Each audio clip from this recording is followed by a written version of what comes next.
जरा उस स्कीम की बात करते हैं जिस पर इसी प्रोग्राम ने कई मरतबा हमने डिस्कस किया और जम्मू कश्मीर के अंदर भी हेल्थ स्कीम के तहत काम होता है, बड़ी तादाद में लोग मुस्तफीद होते हैं, लेकिन यही स्कीम मौजूदा वक्त में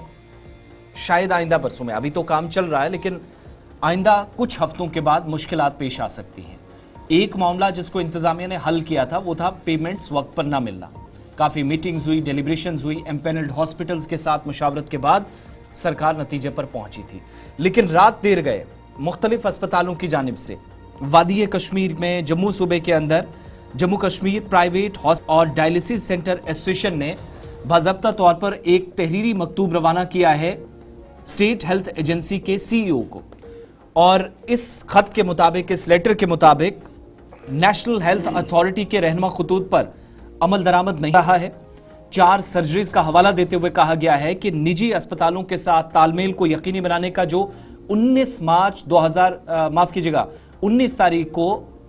पिछले महीने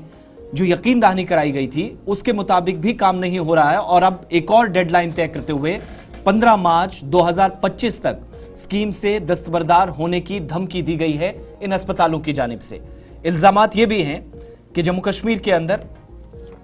मार्च 15 यानी अभी तकरीबन आप 1.5 महीना और मानकर चलिएगा, अगर तब तक हुकूमत इस खत के मुताबिक इन मामलात पर संजीदगी काम नहीं करती तो आयुष्मान भारत स्कीम के तहत या सेहत स्कीम जिसको आप कहते हैं गोल्डन कार्ड के तहत लोग फायदा उठाते हैं, तो फिर शायद सर्विसेज या जो खिदमात, तिब्बी खिदमात खासतौर से 5 लाख तक जो मुफ्त इलाज कराया जा सकता है एम्पेनल्ड हॉस्पिटल से, जिनमें निजी अस्पताल भी बड़ी तादाद में हैं, वो दोबारा से हॉल्ट हो सकती है, मुश्किलात पेश आ सकती हैं। 9वीं गवर्निंग काउंसिल मीटिंग जो 19 जनवरी 2025 को हुई थी, उस मीटिंग का हवाला देते हुए कहा गया कि प्राइवेट हेल्थ केयर प्रोवाइडर्स जो बाज़ाब्ता तौर पर सरकार में ये जो 5 लाख वाली स्कीम है या प्रधानमंत्री जन आरोग्य योजना या आयुष्मान स्कीम जिसको आप कहते हैं, जितने अस्पताल इस वक्त इलाज करते हैं उनके मुताबिक 9वीं गवर्निंग काउंसिल की मीटिंग में जिन फैसलों को करने की बात कही गई थी, जो बातें वहां डिस्कस हुई थी, उस पर अमल दरामद नहीं हुआ। 4 सर्जरीज जो इन अस्पतालों में होती हैं, जिसमें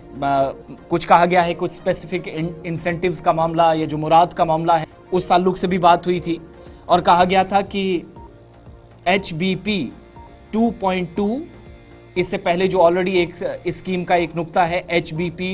2022, उसको रिप्लेस करके HBP 2.2 इंप्लीमेंट होना, ये मुतालबा किया गया। लेकिन कहा गया कि ये सारी चीजें करने के बावजूद भी अस्पतालों या मुतलकीन के फेवर में कोई भी चीज नहीं जा रही, यानी 19 तारीख को जो कुछ डिस्कस हुआ उसके बाद भी चीजें ठीक नहीं हैं। अब अगर ऐसा होता है, नेशनल हेल्थ अथॉरिटी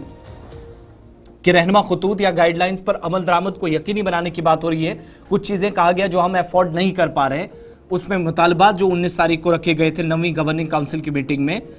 उन मुतालबात को अगर नहीं माना जाता है तो इस खत के मुताबिक 15 तारीख के बाद जिम्मेदारान ने इस बात की तस्दीक गुलिस्तान न्यूज से बात करते हुए भी की, और ऑफिशियल लेटर भी जो आपकी स्क्रीन पर चल रहा है, जिसके मुताबिक तकरीबन ये जो 3 या 2 हफ्ते होंगे मार्च के, उसके बाद मुश्किलात आ सकती हैं स्कीम के हवाले से। इशफा।